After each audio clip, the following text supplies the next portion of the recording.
Hi everyone, Ironclad Cobra here and welcome to another quick unboxing first impressions video of the new Retroid Pocket Mini.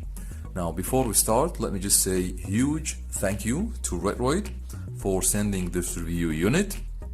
I really feel privileged to be a brand ambassador for Retroid. So today we'll just do the quick unboxing first impressions video, and as I always do, in the next couple of days I'll share some gameplay videos of PS2, GameCube and Wii emulation. So as you see here, I got the black color. I think all the colors are great. My first choice would be the 16-bit, but I think black, Saturn or the Super Famicom are also great colors. So let's just do the quick unboxing together.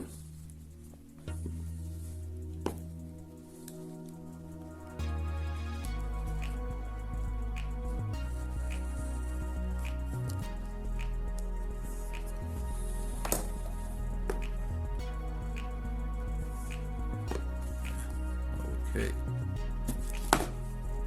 Oops.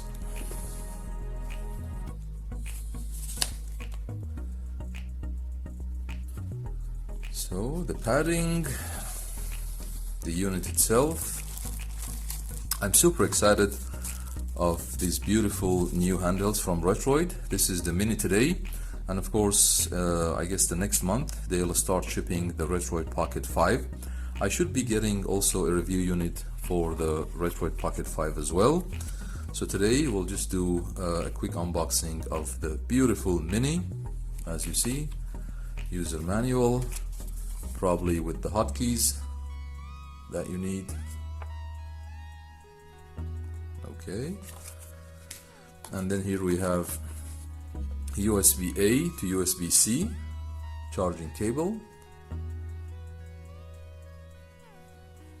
That is basic with all the Retroid handhelds, and I think that would be it in the box.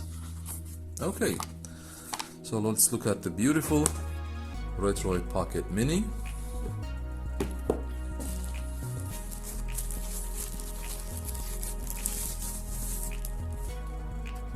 Wow, very beautiful piece. Now it's notable that they have a glass panel now, as you see here. It feels very premium, but it could be a little bit of a fingerprint magnet. So we'll see while we go in the video. We'll see if it will collect fingerprints. Now let's run quick specs. I'll include the specs also in the video description. And of course this has the, let me just get the zoom.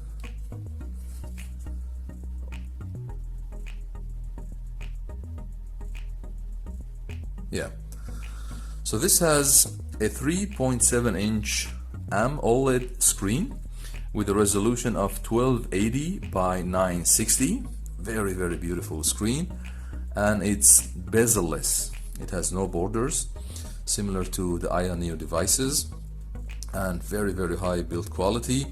The analog sticks are Hall sensor analog sticks with RGB lighting. The face buttons, the D-pad, very good quality, similar to the Odin or the Odin 2 D-pads that they use.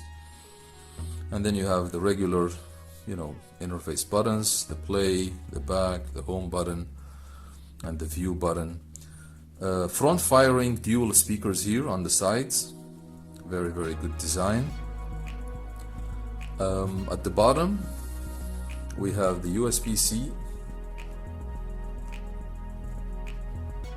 port, 3.5mm audio jack, and then the micro SD card slot. So these are at the bottom. Very sleek design. Great job Retroid, as always. On top, let's see, what do we have here? We have the stacked buttons, shoulder buttons.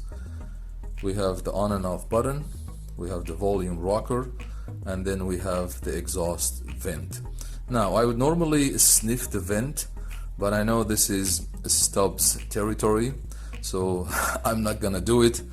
I'll leave that for Stubbs.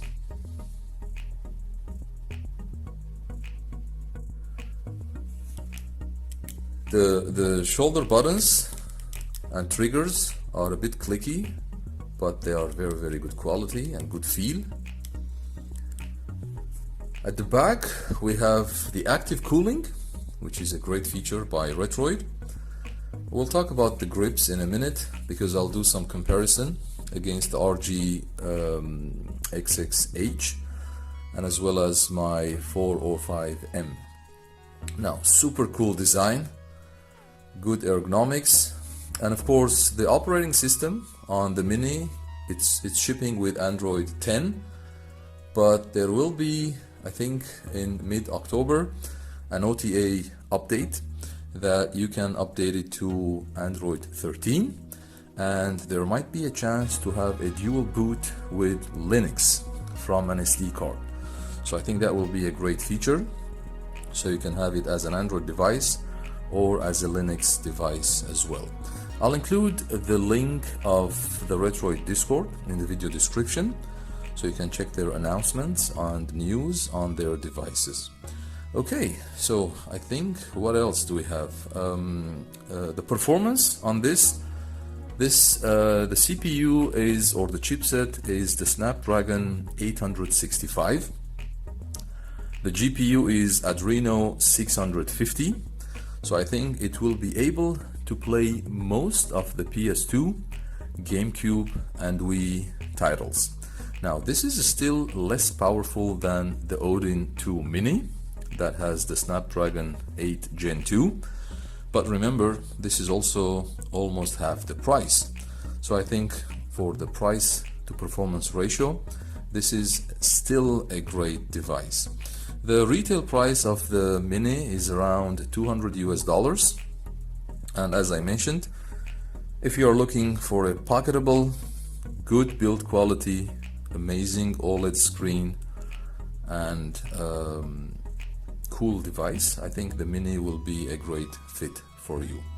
Of course, as I mentioned, I'll share some gameplay videos in the next couple of days, so we can see how the Snapdragon 865 performs when it comes to high-end emulation, such as the PS2, GameCube and Wii. So now let me just talk about the connectivity. The Mini has Wi-Fi 6 and Bluetooth 5.1. The battery is 4000 milliamp. I think this is great battery life for a small and pocketable handheld like this. And I think apart from that, I absolutely love the Mini. So let's just do a quick size comparison as well. So here is the Mini. This is my Ambernic RG35XX-H.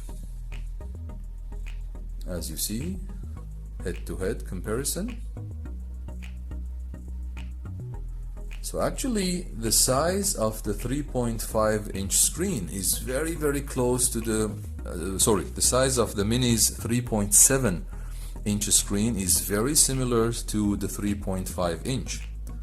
But of course the ergonomics play a major role. So there you go. Now let me compare it to my Ambernic RG405M.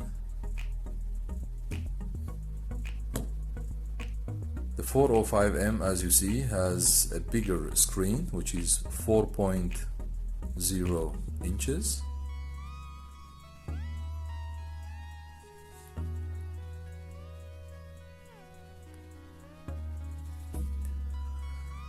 Now, the Ambernic mostly have their basic candy bar design, but of course compared to Retroid has better ergonomics. This is the RG35XX-H again. So let me just show you a thickness comparison.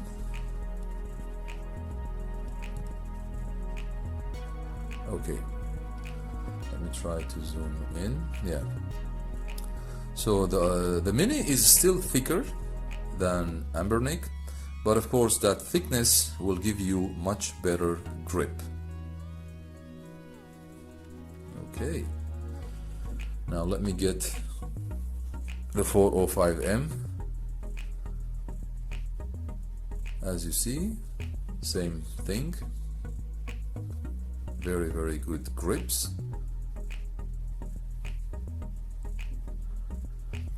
And if you want, I can put all of them together so you can see them in one picture. The 405M, the Retroid Pocket Mini, and the RG35XX-H. Okay, so this will give you a better view of the size comparison. The beautiful glass panel is very, very slick, and I think it's a great feature. And one of the greatest things about Retroid devices are that they always come up with cutting-edge, beautiful specifications in every device that they design. So as I mentioned, the face buttons, the controllers in general are very, very good on the Mini. Hall sensor analog sticks with RGB lighting, and as I mentioned, $200 US is a great price if you are looking to buy a pocketable, good screen, good battery, good ergonomics. So let me just talk about the ergonomics a bit. So as you see, the feel of these bumps here, as if you are having an extra grip on your handheld. So this is absolutely amazing. I'm super excited to share some gameplay videos in the next couple of days. So we'll see together how the Snapdragon 865 will perform. Okay guys, I think that would be for today. Thanks for watching. Feel free to like and subscribe if you enjoyed the video.